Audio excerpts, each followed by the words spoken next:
Doktrin. Sang Buddha tidak mengarahkan perhatian kita keluar dan ke atas menuju Tuhan yang Maha Tinggi yang harus dicintai, dipuja, dan dipatuhi. Sebaliknya, fokus ajaran Sang Buddha ada pada aktualitas, sifat sejati segala sesuatu yang harus dilihat dan dipahami.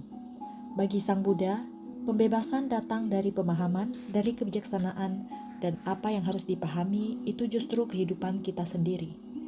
Walaupun amat dekat, kebenaran tentang kehidupan kita sendiri ini telah terselubungi kegelapan yang pekat, kegelapan yang amat tebal, sehingga hanya yang telah sepenuhnya tercerahkan saja yang dapat menghalaunya dan menyinari sifat sejatinya.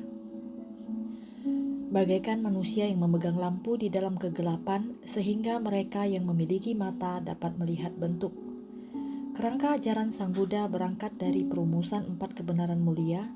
4 kebenaran ini bukan suatu sistem dogma yang harus disetujui di dalam iman, melainkan suatu diagnosis mengenai kondisi manusia yang dirumuskan dengan tujuan keselamatan. 4 kebenaran ini berkisar sekitar masalah penderitaan atau duka sebagai penyakit di jantung keberadaan makhluk hidup. Pembagian kebenaran berunsur 4 ini hanya mewakili berbagai aspek dari diagnosis Sang Buddha yang dinyatakan untuk menunjukkan bagaimana penyakit itu dapat disembuhkan. 1. Kebenaran tentang penderitaan atau duka saca menunjukkan bahwa kehidupan manusia secara intrinsik memiliki cacat, tertimpa berbagai macam rasa sakit dan ketidakbahagiaan. Ada yang secara tidak langsung, tetapi lainnya berakar dari sifat kemungkinan itu sendiri. 2. Kebenaran tentang asal mula atau samudaya saca menelusuri penyebab penderitaan dan menunjukkan bahwa penderitaan bermula dari nafsu keinginan.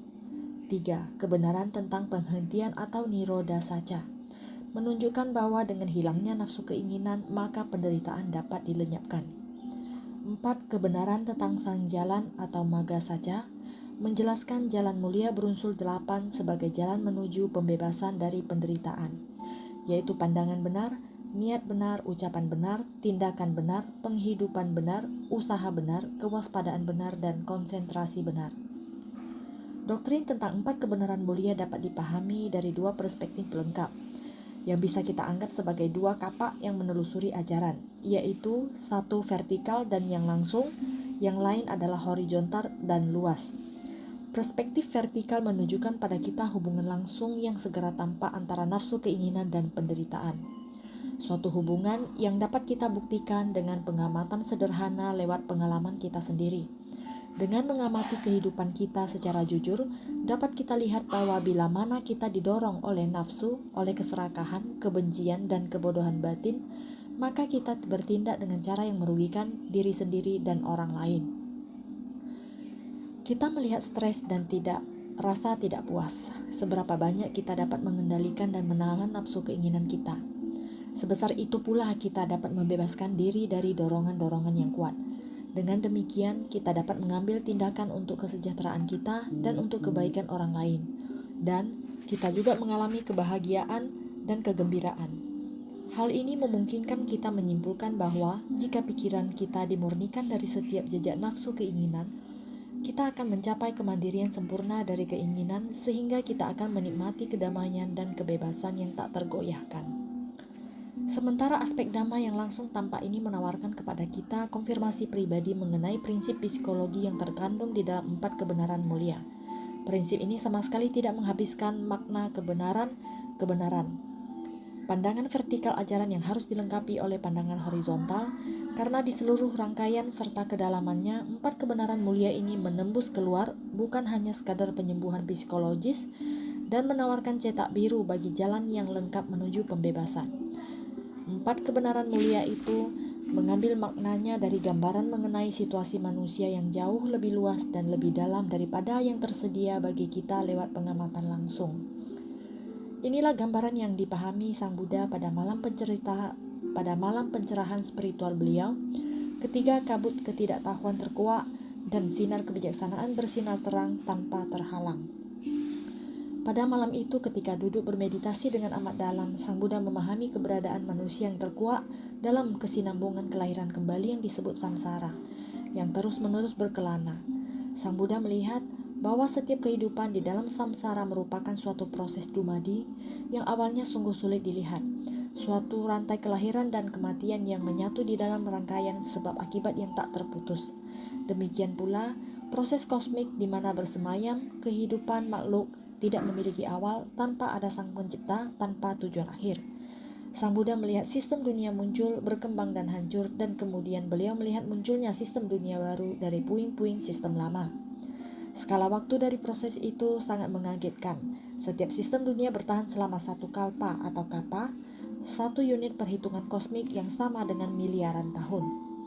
Kemudian Sang Buddha mengajarkan bahwa alam semesta yang membentang dari ruang dan waktu yang tanpa batas terdiri dari hierarki strata alam di mana makhluk hidup terus-menerus berpindah.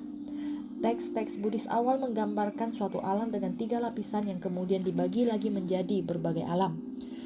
Deretan yang paling bawah adalah alam lingkup indera atau kama dhatu. Yang disebut demikian karena kekuatan pendorong di alam ini adalah nafsu indera.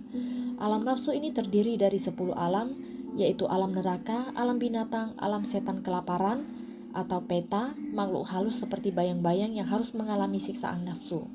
Alam manusia, alam surga, 6 alam surga indera yang dihuni oleh makhluk yang disebut dewa, yang menikmati kebahagiaan, keelokan, kekuatan, dan keagungan yang jauh lebih besar daripada yang kita kenal di alam manusia.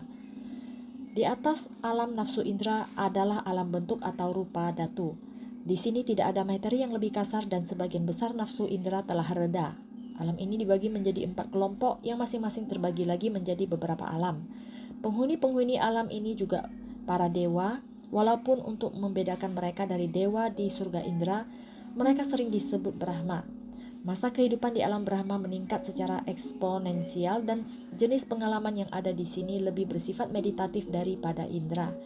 Sebenarnya alam Brahma adalah pasangan ontologi dari jana, penyerapan meditatif. Di atas alam bentuk terdapat alam kehidupan yang bahkan lebih tinggi yang disebut alam tanpa bentuk atau arupa dhatu. Makhluk-makhluk di alam ini semata-mata terdiri dari pikiran tanpa dasar fisik, karena di sini sama sekali tidak ada materi. 4 alam kehidupan yang membentuk alam tanpa bentuk ini yang beraneka ragam kehalusannya merupakan pasangan ontologi dari apa yang disebut 4 meditasi tanpa bentuk, yaitu dasar dari ketidakterbatasan ruang, dasar dari ketidakterbatasan kesadaran, dasar dari ketiadaan, dan dasar dari bukan persepsi, bukan pula tanpa persepsi. Teks-teks seringkali memadatkan kosmologi panjang lebar ini menjadi skema yang lebih sederhana, yaitu 5 tujuan atau pancagati, neraka-neraka, alam binatang dan makhluk, alam makhluk halus, alam manusia, dan alam dewa. Di alam terakhir itu termasuk berbagai alam dewa dari 3 alam. 3 yang pertama disebut alam penderitaan atau apaya bumi atau tujuan yang buruk atau dugati. Alam manusia dan alam dewa disebut tujuan yang baik atau sugati. Bagi Buddhisme awal, tujuan sementara yang lebih rendah bagi pengikut Dhamma adalah menghindar agar tidak terjatuh ke tujuan yang buruk, serta menenangkan kelahiran kembali yang beruntung di tujuan yang baik. Ini sendiri sudah cukup sulit dicapai karena makhluk-makhluk yang terlahir sebagai manusia dan dewa itu jauh lebih sedikit bila dibandingkan dengan makhluk yang terlahir di tempat yang buruk. Untuk menjamin kelahiran kembali yang beruntung, penting sekali memahami prinsip sebab akibat yang mendasari proses perpindahan. Karena proses itulah tidaklah sewenang-wenang melainkan ditentukan oleh hukum yang tetap dan berlaku untuk semua. Hukum ini juga merupakan hal lain yang ditemukan Sang Buddha pada malam pencerahan spiritual beliau dan sepanjang hidupnya. Beliau terus-menerus menjelaskan cara kerja hukum itu. Faktor utama yang mengatur proses kelahiran kembali bagaikan pegas tersembunyi di belakang kaleidoskop bentuk kehidupan yang terus berubah adalah suatu kekuatan yang oleh Sang Buddha disebut hukum kama. Walaupun banyak ketidakjelasan yang terjalin di sekitar ide kama di negara barat, bagi Sang Buddha sama sekali tidak ada apapun yang misterius tentang ide itu. Kata kama semata-mata berarti perbuatan atau tindakan, tetapi bagi Sang Buddha, kama merupakan jenis tindakan khusus, tindakan yang diniati, tindakan yang muncul dari kehendak atau cetana. Perbuatan-perbuatan menjadi terwujud melalui 3 pintu atau saluran, keluar melalui tubuh dan ucapan, dan ke dalam melalui pintu pikiran, dalam bentuk buah pikir, rencana, keinginan, dan emosi. Sumber dari segala macam tindakan adalah kehendak. Dengan demikian, hendaklah yang memberi sifatnya yang secara etis sudah tertentu kepada tindakan itu.